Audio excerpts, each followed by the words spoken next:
small details that make for the comfort and what you need in a kind of a long-term micro camper. One thing that a lot of people don't recognize that's important is something like dealing with humidity. It's the most important thing that you can do in a micro camper, because two bodies inside of a vehicle this small, sleeping overnight, you create a lot of moisture, a lot more moisture than you would think.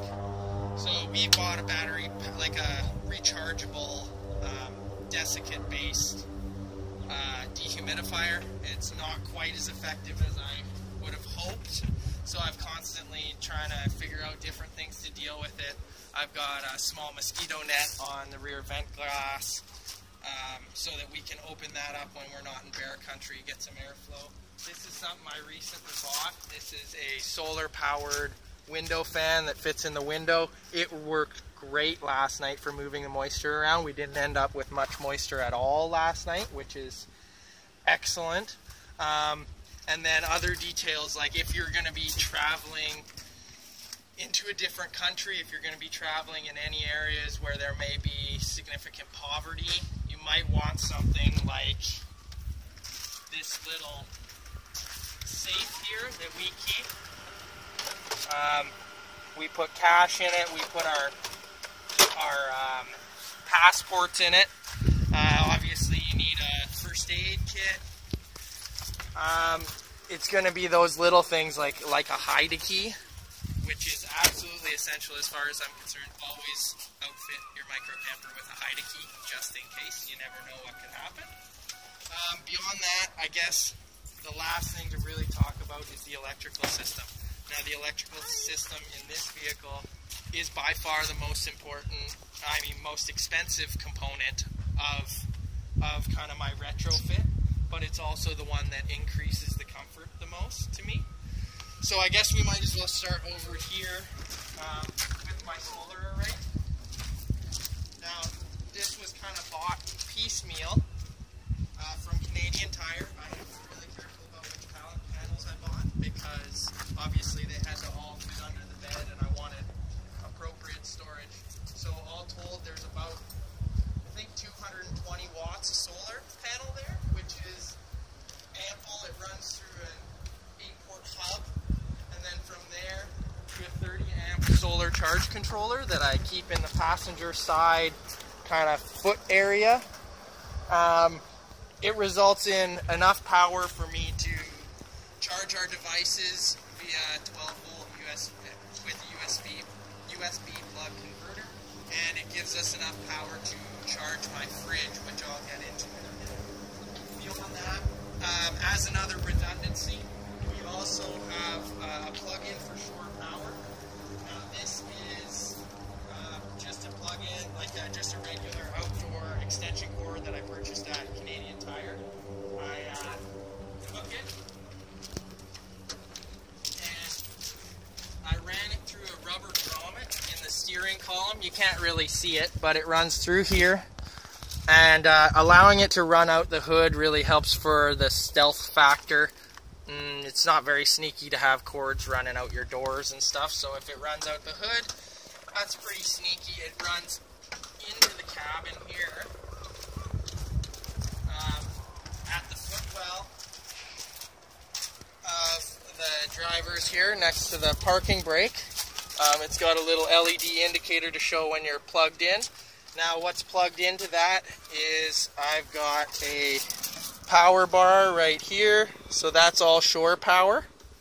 And then I've got a battery charger on the other side. So that's a dual bank battery charger. It charges both the start battery and my auxiliary battery, which I will show you in a moment. Now the other thing that I've done as another redundancy, kind of my third redundancy, I've got solar as the first, I've got shore power as the second, but then a really crucial one that I've done here too is I've installed an isolator. So what that does is it separates the start battery, which runs the vehicle, and the auxiliary battery, which runs all the accessories. It allows the alternator to charge the auxiliary battery and charge the start battery, but it keeps them separate so that if I run my battery, like if I run my accessories too long, then it's not going to prevent me from starting the vehicle. It basically turns the vehicle's alternator into a generator to restore my battery. So on the inside here, I've got my auxiliary battery. I've got it positioned right between the seats. It's a Group 31 deep cycle lead acid battery. Eventually I will put in a gel battery, I'm sure, but it's in a battery box there. Now hooked up to it, I've got all kinds of 12-volt plugs, and probably the most important thing right there is the fridge. We've got a little fridge from Green Cruiser Canada. By far the cheapest on the market that you can find that's a true compressor fridge with a low draw. Really nice little fridge, and half the money of the big boys in the industry, which tend to be Australian, like Engel, but about half the money, and a real nice fridge. Under here, I actually removed one of the stow and go seats, so we have a massive, massive storage space under there. I'm still working on how to access it really easily, but it is there.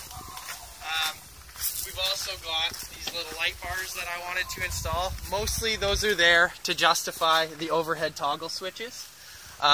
What is a vehicle, after all, without overhead toggle switches? So that's pretty sweet. I've always wanted it. It makes me feel like a jet pilot when I'm driving the vehicle. We've got a little fan there just to keep airflow as well. It runs on 12 volts, so it runs off the auxiliary battery, so we can leave it running overnight. It's great in that way. Other than that, that's pretty much all that my little micro camper is built for. Now the one thing that I was concerned about is I wanted to make sure that it had some soul. So because I wasn't adding any wood, I wasn't adding any character in that way. I was dealing with a lot of plastic, I was dealing with metal, I was dealing with, you know, consumer-based goods. I wanted to do something to add a little character, a little something definitive. So one of the things I've done is I rebadged the van, and I put her name right on there. I pieced it all together out of the initial badging symbols of Dodge Grand Caravan, and now we have Roberta Vandar. Down here you can see I've got a little weatherproof 12 volt, so that if I want to, I can put my fridge on the back rack, free up some extra space inside the vehicle. And then finally, I have my little dash icon here, our space shuttle, to give her a personification. So that's my tiny home.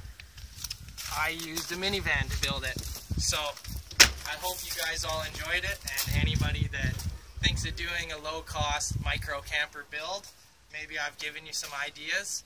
I hope you go out there and build something cool and leave a tiny footprint. Cheers.